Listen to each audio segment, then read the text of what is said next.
বর্তমান সময়ে এক মূর্তিমান আতঙ্কের নাম যেন মশা। প্রতিটি দেশের সরকারের একটি বিষয় নিয়ে মাথা ব্যথা থাকবেই, সেটি হলো দেশের নাগরিককে কীভাবে মশামুক্ত রাখা যায়। বাংলাদেশেও প্রতি বছর গ্রীষ্ম মৌসুমে মশাবাহিত রোগে অনেকে মারা যাওয়ার ঘটনা ঘটে। এদের মধ্যে ডেঙ্গু রোগে আক্রান্ত হয়ে মৃতের সংখ্যা অনেক বেশি।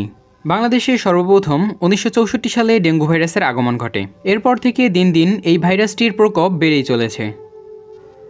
পৃথিবীর প্রায় প্রতিটি দেশে মশাবাহিত বিভিন্ন রোগের প্রকোপের কথা শোনা যায়।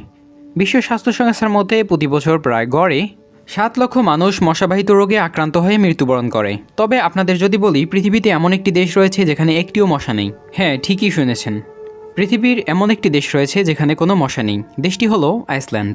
আজকের ভিডিওতে আমরা জানার চেষ্টা করব আইসল্যান্ডে কেন মশা নেই। তার আগে বলে রাখি, আপনি যদি এই চ্যানেলে নতুন হয়ে থাকেন তবে প্লিজ সাবস্ক্রাইব করে বেল আইকনে ক্লিক করবেন। আর যদি ইতিমধ্যে সাবস্ক্রাইব করে থাকেন তাহলে অসংখ্য ধন্যবাদ। আমাদের ভিডিওগুলো নিয়মিত ফেসবুকে পেতে চাইলে আমাদের ফেসবুক পেজটি লাইক দিয়ে ফলো করে রাখতে পারেন। আমি রহস্য বালক আছি আপনাদের সাথে, তো চলুন ভিডিও শুরু করা যাক।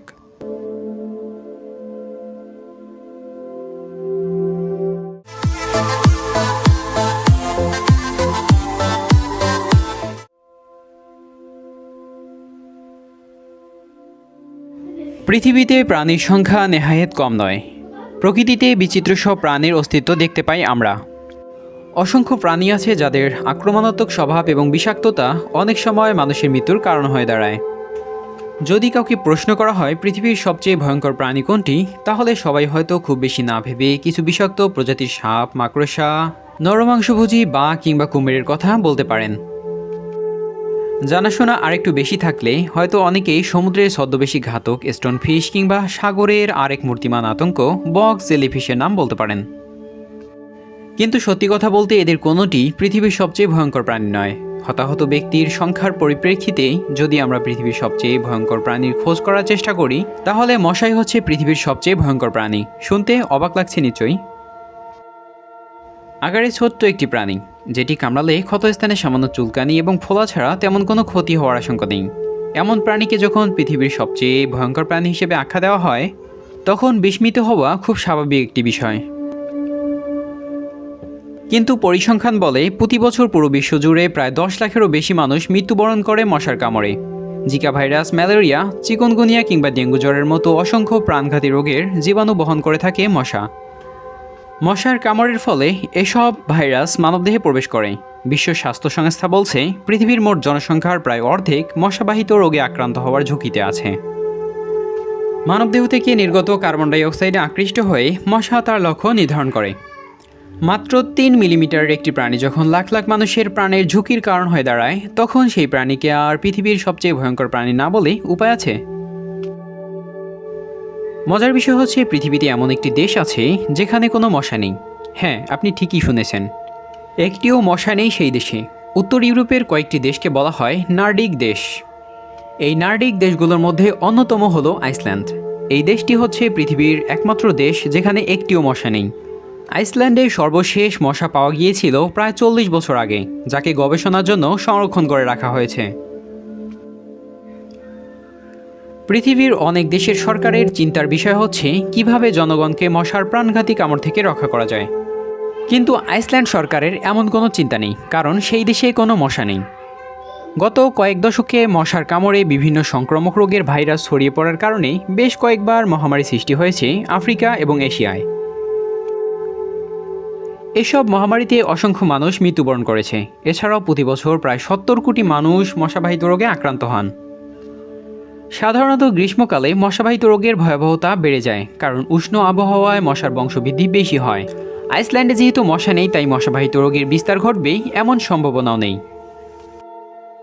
আইসল্যান্ডে কেন মশা নেই এই প্রশ্নের উত্তর খুঁজতে গিয়ে কোনো ষড়যন্ত্র তত্ত্বের উদ্ভাবন ঘটেনি, কিংবা এটি কোনো রহস্যময় ঘটনাও নয় যার রহস্য উন্মোচন করা সম্ভব হয়নি। দেশটিতে কোনো মশা নেই, এর পেছনে দুটো ব্যাখ্যা রয়েছে।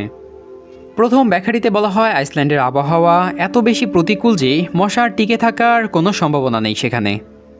মশার বংশবৃদ্ধির জন্য কিছুটা উষ্ণতা প্রয়োজন। এজন্য আমরা দেখতে পাই যেসব দেশের আবহাওয়া উষ্ণতা বেশি সেসব দেশে মশার উপদ্রবও বেশি, এবং সে সকল দেশে মশাবাহিত রোগের সংক্রমণও বেশি। আফ্রিকা যেহেতু পৃথিবীর উষ্ণতম মহাদেশগুলোর একটি, তাই এই মহাদেশের সহায়ক আবহাওয়ায় মশার বংশবৃদ্ধি খুব বেশি হয়। মশাবাহিত বিভিন্ন রোগের প্রকোপও দেখা যায় এই মহাদেশে। অপরদিকে আইসল্যান্ডের ক্ষেত্রে দেখা যায় এখানে বছরে 3বার ভয়াবহ শীত নেমে আসে। শীতল আবহাওয়া যেহেতু মশার বংশবৃদ্ধির প্রতিকূলতা সৃষ্টি করে, তাই দেশটির বিরূপ আবহাওয়ায় মশা বংশবৃদ্ধি করতে পারে না। এবার দ্বিতীয় মতবাদের দিকে লক্ষ্য করা যাক। মশার বংশবৃদ্ধির জন্য জলাশয় প্রয়োজন।